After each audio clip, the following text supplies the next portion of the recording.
한글처럼 쉽게 배우는 훈민한자 강의 기초학습편 제19강 7번 땅과 산과 밭에 관련자에 이어서 8번 물과 불의 관련자로 이어집니다. 먼저 언덕부입니다. 도우미 그림에는 단층이 겹겹이 쌓인 무너진 산 언덕을 나타내는 그림이 있고, 이 산 언덕의 모양을 상행한 글자가 대전과 소전의 언덕부입니다. 이 소전에서는 무너진 산 언덕을 상행한 글자이고, 이 소전의 글자가 고든 선분으로 그리고 그 모양을 많이 변형하여 언덕부의 글자 모양이 되었습니다. 자원은 언덕부는 단층이 겹겹이 쌓인 무너진 산 언덕을 상행한 글자로 언덕이라는 뜻이며, 보기로 곡부가 있고, 곡부는 공자님이 태어난 고을의 이름입니다. 이 언덕부 변은 언덕부가 글자의 변으로 쓰일 때 획줄임 변형한 글자 모양이고, 이 마글방에서 글자의 변에 획줄임 변형한 이 모양이 언덕부가 변형한 글자 모양입니다.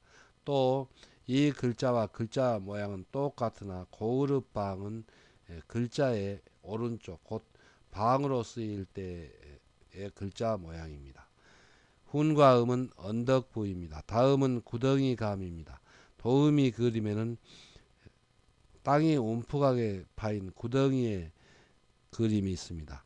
구덩이 감의 짜임은 소전에서는 이 구덩이를 상행한 글자이고, 해서에서는 소전의 글자가 고든 선분으로 변형하여 구덩이 감의 글자 모양이 되었습니다. 자원은 구덩이 감은 땅이 움푹하게 파인 구덩이의 생김새를 상행한 글자이며, 글자 모양이 입구에 위가 터진 모양이므로 구덩이, 입 벌린다, 또 위튼 입구라는 뜻을 나타내는 부분 글자입니다. 훈과 음은 구덩이감입니다. 한자를 쓰면서 마무리하겠습니다. 먼저 언덕부는 단층이 겹겹이 쌓인 무너진 산 언덕을 상행한 글자가 고든 선분으로 변형하고, 소전의 글자가 다시 변형하여 언덕부의 글자 모양이 되었습니다. 다음은 구덩이감입니다. 구덩이감은 구덩이의 모양을 상행한 글자로 훈과 음은 구덩이감이고, 또 입벌릴감, 위튼 입구라고도 합니다. 다음은 김기, 수정기 기입니다. 도우미 그림에는 물을 끓일 때에 김이 솟아오르는 그림이 있습니다. 김기의 짜임은 소전에서는 이 피어오르는 수증기를 상행한 글자이고, 해서에서는 이 소전의 글자가 고든 선분으로 그리고 그 모양을 변형하여 김기, 수증기기의 글자 모양이 되었습니다. 자원은 김기는 구름이 피어오르는 모양 또는 김이 모락모락 피어오르는 것을 상행한 글자로 김 또는 수증기라는 뜻이 되며, 이 기운기의 고자이고 또 부분 글자입니다. 훈과 음은 김기입니다. 다음은 빌어먹을 거리입니다. 도우미 그림에는 거지의 그림이 있습니다. 빌어먹을 거리의 짜임은 소전에서는 이 글자는 김기, 수증기 기와 그 소전의 글자 모양이 같습니다. 그리고 해서에서는 이 기운기에서 한 획을 줄이고, 또 이 봉의 날개 모양을 납작하게 새을 모양으로 변형하여 김 빠진 사람의 뜻을 나타내고, 빌어먹을 걸의 해서의 글자 모양이 되었습니다. 자원은 빌어먹을 걸은 기운기에서 가운데 있는 가로획을 줄여서 한푼 줍쇼 하고, 거지가 김 빠져나간 듯이 맥없이 말하며 빌어먹는다, 또 거지라는 뜻이며, 보기로 거린이 있고, 거린은 빌어먹을 걸 사람이므로 거지라는 뜻입니다. 이 전서는 김기, 수정기 기와 거지 거리 같은 글자입니다. 훈과 음은 빌어먹을 거리입니다. 한자를 쓰면서 마무리하겠습니다. 먼저 김기, 수정기 기는 피어오르는 수정기를 상행한 글자로 소전의 글자가 고든 선분으로 변형하여 김기, 수정기 기의 글자 모양이 되었습니다. 거지걸은 김기, 수정기 기에서 거지가 맥없이 말하며 빌어먹는다는 뜻을 나타내어서 한 획을 줄이고, 그리고 봉의 날개 모양을 새을 모양으로 변형하여 빌어먹을 걸 거지걸의 글자 모양이 되었습니다. 다음은 일을운입니다. 도우미 그림에는 뭉게구름이 피어오르는 그림이 있고, 이 뭉게구름이 피어오르는 것을 상형한 글자가 대전과 소전의 글자입니다. 이 소전의 글자가 해서에서는 고든 선분으로 그 모양을 약간 변형하여 일을운의 글자 모양이 되었습니다. 자원은 일을운은 구름이 피어오르는 것을 상형한 글자로 사람이 말을 할 때 입김이 피어오르며 이른다, 말한다, 또 구름이라는 뜻이며 보기로 운위가 있고 운위는 일러 말한다는 뜻입니다. 또 구름운의 고자입니다. 아이 태어날 돌은 일을운과 글자 모양이 비슷하나 소전이 다르고 또 자세히 살펴보면 다른 글자라는 것을 알 수 있습니다. 훈과 음은 이를 운입니다. 다음은 비우 비내릴 우입니다. 도우미 그림에는 하늘을 덮고 있는 구름에서 비가 떨어지는 그림이 있습니다. 비우의 짜임은 소전에서는 한일은 하늘을 가리키고, 그리고 덮을멱은 구름을 덮고 있는 것을, 구름이 하늘을 덮고 있는 것을 나타내고, 또 그 중간에 떨어지는 빗방울을 상징한 부분 글자를 결합하여 비유가 되었습니다. 해서에서는 이 소전의 글자가 고든 선분으로 변형하여 비유 비내릴 우의 글자 모양이 되었습니다. 자원은 비유는 비가 내리는 모습을 상형한 글자로, 지금의 글자는 하늘을 덮고 있는 구름에서 떨어지는 빗방울을 나타내어 비, 또 비 내린다는 뜻이며 보기로 우위가 있고, 우위는 비우옷의이므로 비옷, 곧 비가 올 때 입는 옷이라는 뜻입니다. 훈과 음은 비우입니다. 비우가 한자를 구성하는 부분 글자로 글자의 머리에 쓰일 때 변형한 모양입니다. 한자를 쓰면서 마무리하겠습니다. 먼저 일우는 구름이 피어오르는 것을 상징한 글자로, 사람이 말을 할 때에 구름처럼 입김이 피어오르며 말을 한다는 뜻에서 일을운, 또 말할운, 또 구름운의 고자입니다. 아이 태어날 돌은 이 글자와 모양이 비슷하나 위에 일을운은 짧게 한이를 가로긋고 아이 태어날 돌은 오른점을 찍어서 나타냅니다. 그래서 두 글자를 잘 구별해야 되겠습니다. 다음은 비우입니다. 비우는 한일은 하늘을 덮을멱, 덮고 있는 구름에서 빗방울이 떨어지는 것을 나타냈습니다. 그래서 빗방울은 길게 그 것은 뚜루룩, 그리고 점은 똑똑입니다. 그래서 뚜루룩, 똑똑, 똑똑, 빗방울이 떨어진다는 뜻을 나타내서 비우, 비내릴 우입니다. 다음은 냇물천입니다. 도우미 그림에는 굽이치며 흐르는 시냇물의 그림이 있습니다.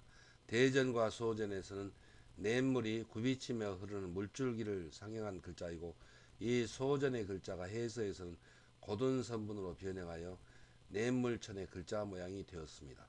자원은 냇물천은 냇물이 굽이치며 흐르는 물줄기를 상형한 글자로 냇물 또 내라는 뜻이며 보기로 산천이 있고, 산천은 매산 내천이므로 산과 냇물이라는 뜻입니다.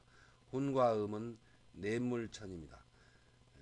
냇물천이 한자를 구성하는 부분 글자로 순행할 순에 쓰일 때에 변형한 글자의 모양입니다. 다음은 고을주입니다. 도우미 그림에는 강물이 흐르는 그 가운데 솟은 땅이 있는 그림이 있습니다. 고을주의 짜임은 대전과 소전에서는 흐르는 냇물의 가운데 솟은 땅을 상형한 글자입니다. 소전에서는 이 부분이 뇌물을 나타내고, 그리고 그 솟은 땅을 상형하여 나타내었습니다. 이 소전의 글자가 해서에서는 이 솟은 땅을 나타내는 점을 3개 나타내고, 그리고 냇물천을 결합하여 고을주의 글자 모양이 되었습니다. 자원은 고을주는 흐르는 냇물의 가운데 솟은 땅이 삼각주임을 나타내어 시내나 강을 경계로 땅을 구별하여 행정구역을 나눈 것이 고을, 또 마을이라는 뜻이며 보기로 주군이 있고, 주군은 주나 군으로 구별하는 행정구역이라는 뜻입니다. 훈과 음은 고을주입니다. 한자를 쓰면서 마무리하겠습니다. 먼저 냇물천은 냇물이 굽이치며 흐르는 그 물줄기를 상징한 글자가 해서에서 고든 선분으로 변형하여 나타낸 것이 바로 이 냇물천, 내천입니다. 다음은 고을주, 마을주입니다. 고을주, 마을주는 냇물의 가운데에 솟은 땅이 삼각주임을 나타내서 이 시내나 강을 경계로 행정구역을 나눈 것이 고을 또 마을이라는 뜻을 나타내서 고을주, 마을주입니다.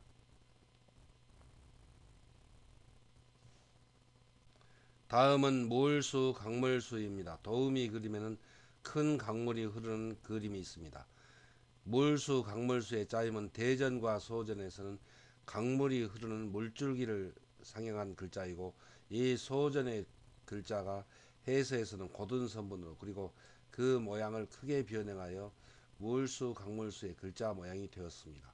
자원은 몰수는 강물이 흐르는 물줄기를 상형한 글자로 일, 물, 또 강물이라는 뜻이며 보기로 산수가 있습니다. 산수는 매산 몰수이므로 산과 강이라는 뜻입니다.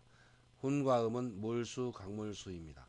이 강물강에서 몰수가 글자의 변에 쓰이는 모양인데 이제 세 개의 점으로 나타냅니다. 그래서 우리는 물이 똑똑 떨어져서 툭 하고 튕긴다는 모양을 머릿속에 생각하면 되겠습니다. 이 세 개의 점을 몰수변 또는 삼수변이라고 합니다. 또 몰수가 클테에서 글자의 발, 곧 밑부분에 쓰일 때 변형한 글자의 모양입니다.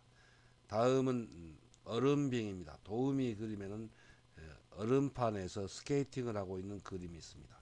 얼음빙의 짜임은 대전과 소전에서는 물이 얼어붙어 고체 형태로 솟아오른 것을 나타내었습니다. 이 소전의 글자가 해서에서는 전혀 다른 모양으로 이 붉게 나타낸 점은 얼음을 나타내고 그리고 물수를 결합했습니다. 곧 얼어붙은 물이 곧 얼음이라는 뜻입니다. 자원은 얼음빙은 물이 얼어붙어 고체 형태로 솟아오른 것을 상징한 글자로 이를 얼음이라는 뜻이며 이 글자가 얼음빙의 고자입니다. 훈과 음은 얼음빙입니다. 그래서 이 얼음빙이 글자의 변으로 쓰일 때는 이게 두 개의 점으로 나타납니다. 그래서 그리고 찰랭에서는 변으로 쓰일 때의 모양이고 또 겨울동에서 글자의 발로 쓰일 때는 이 오른점을 두 개 찍어서 나타냅니다. 그리고 본자는 얼음빙 변에 물수를 결합해서 얼어붙은 물이라는 뜻입니다. 한자를 쓰면서 마무리하겠습니다. 먼저 물수는 강물이 흐르는 물줄기를 나타내는데 이 부분은 가운데에 흐르는 물줄기이고 그리고 왼편에 흐르는 물줄기 또 오른편의 물줄기를 결합하여 물수의 글자가 되었습니다. 다음은 얼음빙입니다. 얼음빙은 물수에 점 하나를 찍었는데 이 점은 얼어붙은다는 뜻입니다. 그래서 얼어붙은 물이 곧 얼음이라는 뜻을 나타내어서 얼음빙이 되었고 얼음빙의 본자는 얼음빙 변을 글자에 나타내고 그 오른쪽에 물수를 결합하여 얼어붙은 물이 곧 얼음이라는 뜻을 나타내어서 얼음빙의 본자입니다.